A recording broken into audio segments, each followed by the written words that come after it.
What's up, guys? Welcome back to my channel. So I'm here today to talk about part 1 of the Real Housewives of New York City Season 14 reunion, or Season 14, Episode 15. So be sure to like, comment, subscribe, and let's jump right on into it. So we learned that Miss Ubah is coming into the reunion hot. She's texting the group chat and she's telling Jenna to stay out of her bullshit with Aaron, and she refers to Aaron as Karen with an E, which is so funny because everyone on social media is also referring to Karen as that. To Aaron as that. That wasn't even intentional, to be honest. But yeah, she's doing that. Brynn is like, oh my gosh, she's going crazy. She and Aaron, they refer to the whole situation as the hot tub time machine from hell. Because she's basically going back over the entire season and just coming in hot. I don't know what the fuck, I don't know who she had a conversation with, who put a battery in her back, but Ubah is here to get some shit done. And she tells Andy that she feels unsupported and gaslit as she's getting ready, and then everyone's out on the stage when we get an Aaron segment. We get a bunch of background, her real estate stuff, and a surprisingly large amount of sex-related stuff. Aaron and Abe talk about sex a lot, more than I initially thought they did, you know what I mean? They discuss Aaron moving from Tribeca. I forget where she said she moved. She was somewhere uptown, further up. And yeah, she gives an update on Homegirl. And now that so Aaron spoke on Homegirl in fucking episode 1, way back. And I remember saying, did Aaron ever say Homegirl before 2013? You know what I mean? So I don't know. And now that Aaron is getting referred to as a Trumper and has all this shit, a Karen and whatnot, people are Homegirl, what? So now people are saying that, but I'm telling you, it's you can't just shift your opinion, you have to see that shit from jump. I thought it was weird from the beginning. Go back and see it. But anyways, Aaron also says that getting a chance to work with Frederick from $1 Million Listing has been really great, and he's so real and authentic. What you see on the camera is how he really is. And Ubah on the other fucking couch, who's not even in the conversation at all at this point, she's like, oh, how great, unlike Jenna. And it's huh? Mind you, the reason this is 3 minutes in. It's so early. And yeah, Ubah explains that on the show, Jenna's oh, woe is me, I'm so old, I'm the victim, blah, blah, blah. But in person, she's a powerhouse. And in turn, Jenna's I don't even know what to say. Every time Ubah said something towards Jenna, Jenna was just okay. Okay. But anyways, Jenna says that she's not in a position of power in this group, and it's a whole different dynamic. You can be powerful in certain settings, but vulnerable in others, so it's a whole cycle. And she also adds that I don't like getting into others' drama. If there's shit going on, I'm not really gonna butt my nose in. And Ubah responds by pointing out that, oh, well, you had no problem with getting involved in Aaron's beef with me. You said that you were Team Aaron, blah, blah, blah. But Andy's oh, we'll get into that. We're gonna see that in part 2, I guess. So anyways, once we get that little Ubah moment, Aaron proceeds to kind of share some background of her childhood and whatnot. She shares that, she's the firstborn, and she's the only child born between her father and her mother. They divorced after she was born. Her dad then remarried someone else and had 4 kids with her, and then they divorced. So after that point, her dad was the primary caregiver for all his kids, I guess. And Aaron, really stepped up. She said she had to grow up young. Her dad would, go to Israel for work and whatnot. And she would be back at home and just, have to get all these kids ready for school at 15 years old and all this stuff. It was a lot. She's kind of the matriarch of her family, if you will. She also gets a question regarding if she and Abe are actually into swinging or if they're actually considering it. And Aaron says no, and she then addresses the chatter about her hostessing skills, about how Aaron doesn't ever serve food, blah, blah, blah. And she kind of fails. It's she tries to oh, there was all this food, but literally everyone else is there really wasn't any food. And even Andy says, you know, if a party's going on at like 8 p.m., that's like dinner time. You should be serving dinner. And so Erin tries to defend herself. She's like, there were finger foods, there was food and whatnot, but everyone's like, girl, no. Like, we need a fucking dinner, you know what I mean? Then a viewer brings up how Erin now has an issue with Sai. And Erin says that, you know, she's really upset about seeing Sai's shakshuka comments, you know, like in the confessional.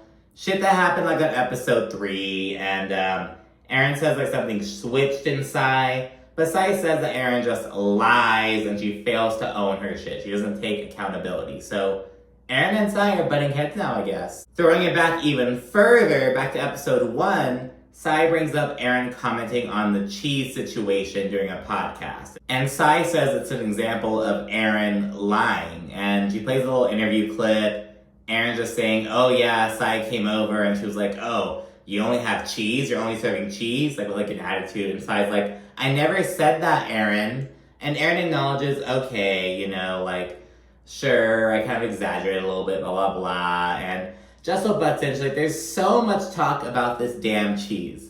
And Ubah, she fucking butts in again. And she's like, yeah, there should be more focus on how the three of you tried to get Jenna off the show. Or the three of you didn't want Jenna to get on the show. Now, I know for a fact she was referring to Erin and Sai. That part's clear. I don't know who the third person is. I don't know if Jessel is also being accused of being on the mess, or I feel like history has shown that like she would more likely be referring to Brynn. Brynn seems more likely to kind of like jump in on the bullshit and kind of keep it going. So I think she's referring to Brynn, Erin, and Sai. I'm not totally sure who allegedly didn't want Jenna on the show.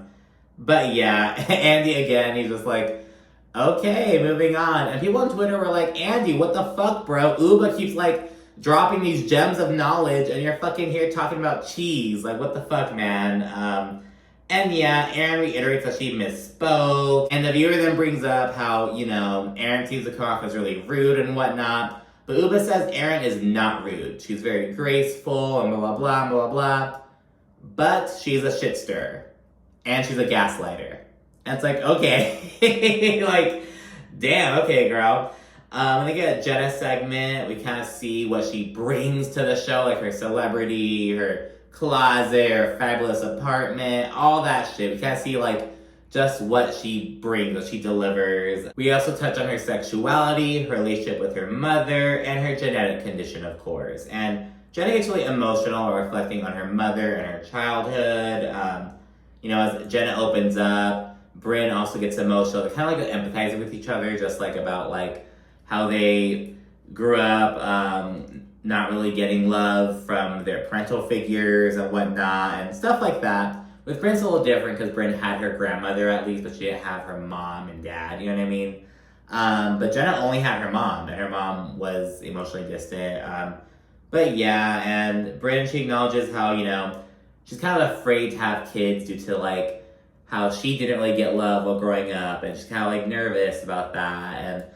But Jenna says that, you know, getting the experience to like be a mother and have a child to like pour love into has been so healing for her. You know what I mean? Like, I didn't get this kind of love while I was growing up, so I want to make sure I give my son this kind of love. And it's a really sweet moment between the two of them, to be honest. It was really sweet. Little side note, someone on Twitter was like, the reunion had some really heartfelt moments. None of this shit has to do with the season, though. It's all shit that like has to like outside of what was like focused on in the season, but I'm not mad at it, girl. You know, shit comes up at the reunion all the fucking time. Like, I'm just like, people ask, oh, what do you think about the new reboot? Girl, I'm along for the ride. I'm enjoying the new stories. I felt the same way over on New Jersey with like Rachel Fuda and Danielle Cabral. It's like, ooh, new people, new families to get used to, new personalities, like, so refreshing, like a glass of ice water on like a hot summer day. You know what I mean? It's like, like just so refreshing. It's just this newness, especially to like New Jersey, which had the same cast. It was just like, fine, it's a strong cast, but it's like, we know the stories, we know the dynamics, we know the family units. And of course, there's like, you know, like friendships will like kind of get in different phases and whatnot, but it's always nice to like meet new people, throw new people into the mix.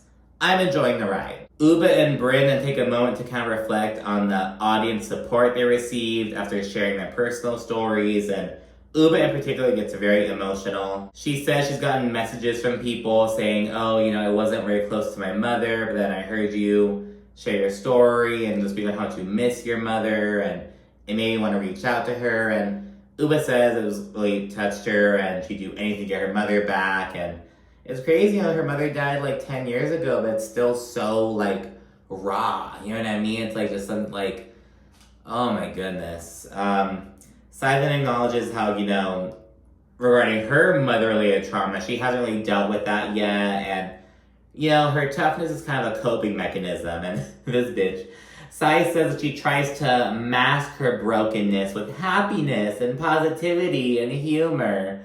And everyone disagrees, though. Even Andy's like, I wonder what the other ladies have to say about that. And everyone's like, I think you mask your brokenness by being a bitch. You know what I mean? Like, Sai does, like, I remember earlier in the season, I would kind of see her humor and whatnot, but it's just like, the other stuff kind of overshadowed it to a certain extent, but, whatever. Sai then says, that she doesn't like sharing her feelings openly, and she just isn't super lovey-dovey with her friends. It's just not her deal, which, we're all built different and whatnot. Andy then takes a moment to shout out all that Jenna has overcome with her, like, childhood and growing up and whatnot. And Jenna, she's like, oh, but there's some downs too, like I had a divorce, blah, blah. And Sai is like, I feel like Jenna doesn't celebrate her W's. She doesn't celebrate her wins. And Ubah agrees, they're both like, yeah, she puts herself down. There's really trying to hype Jenna up. So like, girl, like, why do you do this to yourself? It's like she has imposter syndrome to a certain extent, you know what I mean? Moving along, Britt acknowledges that, out of everyone on the cast, though, Jenna was the one who was the most vulnerable. They're like, she was popping her teeth out, like, on camera, opening about her, like, genetic condition. Like, I never do that shit. Oh, my God. Like, it's kind of, like, opening about how down Jenna is to, like, open up and whatnot. And moving along, Andy asks Jenna about her new relationship. And so cute. Jenna says that she's always had a crush on this person. And everyone's met her and she's awesome, all that stuff.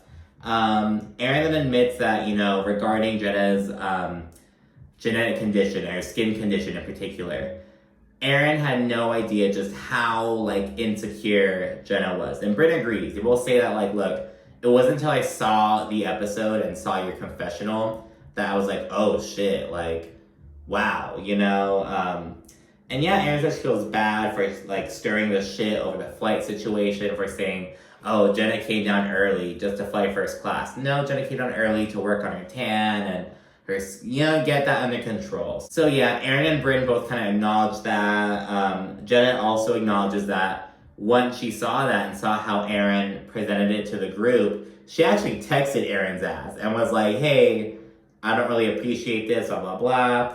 And Sai also apologizes, says she feels really bad about that. Ubah says, oh, I had Jenna's back. And Bryn, she's like, you told her to suck your dick. And it's like, I remember that because I was like, okay, Jessel was the only one who didn't say anything bad about the situation in Anguilla. But all Ubah said was, Jenna can suck my dick. But it was like a humorous, it was like she said with like a smile on her face. You know what I mean? She didn't say it like maliciously. So I kind of gave Ubah a bit of a pass on that one because of her tone and delivery. It really does matter. They then segue to discussing Jenna's gift giving and whatnot, and Bryn explains how Jenna's sponsorships are different than Sai's sponsorships as she does as an IG influencer. And Bryn's whole thing is that, like, Sai owns and acknowledges that they're partnerships, that they're sponsorships and whatnot.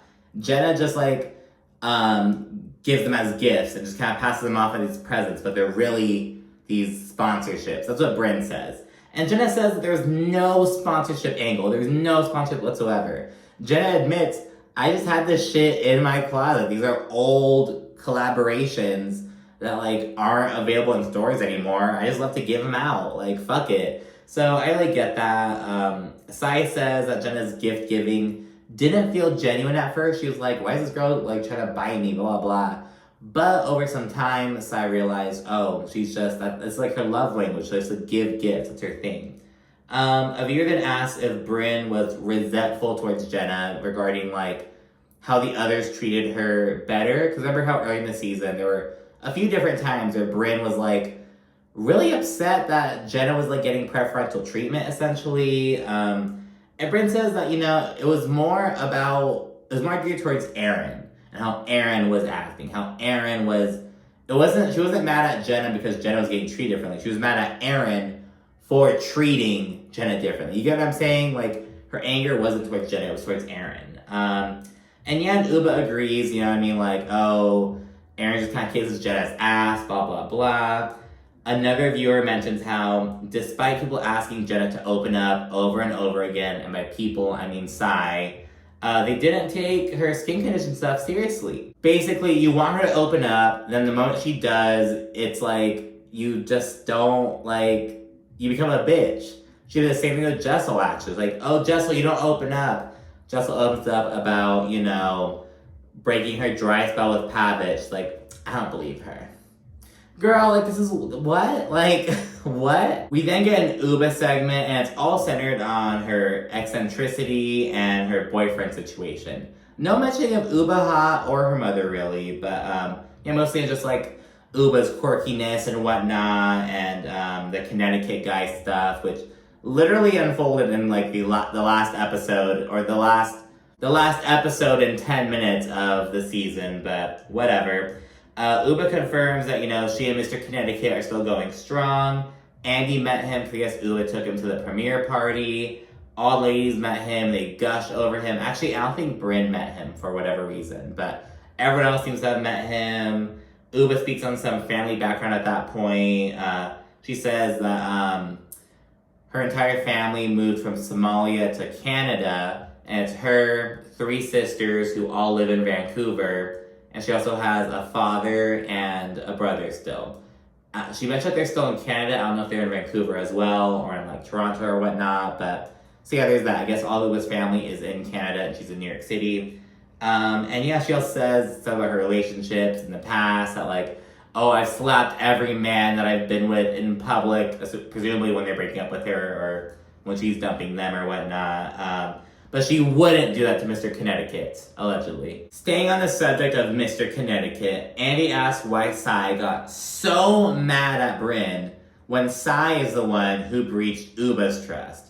And Sai says, you know, that's a great question. Sai looks like she knew this was coming. She was waiting for it to come up. And you know, she says she trusted Brynn with his information. And Brynn's like, oh, well, you shared the secret on camera, so I'm not sure why I'm making a big deal about, oh, it's this big old secret. But Sai's like, the big thing that Ubah was concerned about was not mentioning Connecticut. And Ubah actually confirms this. I was like, what do you mean? But I guess Ubah was like, okay, she didn't want anyone to know about her relationship or whatnot at that point. But she was like, I don't want them to know the specifics. You know what I mean? Like, I want them to know that he lives in Connecticut, blah, blah, blah, all that shit. So, I don't know, and Ubah does confirm that. Bryn's like, oh. There's then some back and forth before Sai apologizes to Ubah, and she acknowledges that she popped off so hard on Brynn because Sai felt bad because she breached Ubah's trust. So she kind of lashed out on Brynn, because I was like the only person she could take her anger out on, basically. And, you know, Brynn gets very emotional. She, like, appreciates that it's being acknowledged, but she's like, what the fuck? It's been like 6 months, and I've apologized profusely, and you haven't really spoken to me. And we learned that, yeah, they really haven't talked in the last 6 months since that finale party. So, yes, haven't really been on good terms whatsoever. It's like, damn, Sai's not good with Aaron, not good with Brynn. Like, is she even friends with Jenna, to be honest? Like, shit. Like, goddamn. Brynn goes on to accuse Sai of trashing her in all these interviews. She's like, oh, you've called me all these names. You've questioned where I've gotten my money from, what I do for a living. You've called me a slut and a whore. All this shit. She adds that it's very convenient for Sai to all of a sudden be apologizing now. But Sai is like, I mean, it's a fucking reunion. This is like what we do. And I'll give that to Sai. It's like, I mean, bitch, it's the reunion. Like, this is where that shit happens traditionally. Like, oops, sorry. Brynn also, she goes back and forth with Sai over, like, the the circle of trust bullshit, because she's like, it was not that serious, because Bryn, she's like, Sai, you're making it sound like it was like this like blood oath, fucking sisterhood of the traveling pants ass bullshit, but it wasn't that. Like, we were just gossiping over drinks, you know what I mean? Jumping in once again, Ubah says that Aaron is actually the root of this entire hoopla, because Aaron's the one who told Sai that Ubah was upset with David, because David was like, oh, you have the whole package, you're a successful model, a businesswoman, blah, blah, blah. Why aren't you in a serious relationship? And because Aaron shares the information to Sai said the stuff to Aaron about how, oh, Ubah's actually dating someone, and this unfolded to Sai sharing information with Aaron and Bryn of drinks and blah, blah, blah. So, like, it all started with that. And Aaron's like, of course. It's all my fault, of course. And he then segues to Jessel, who says that she's still speechless over how the other ladies spoke on her marriage. And, you know, she's like, no one has the right to speak negatively about my marriage. And Sai's like, it was sexless.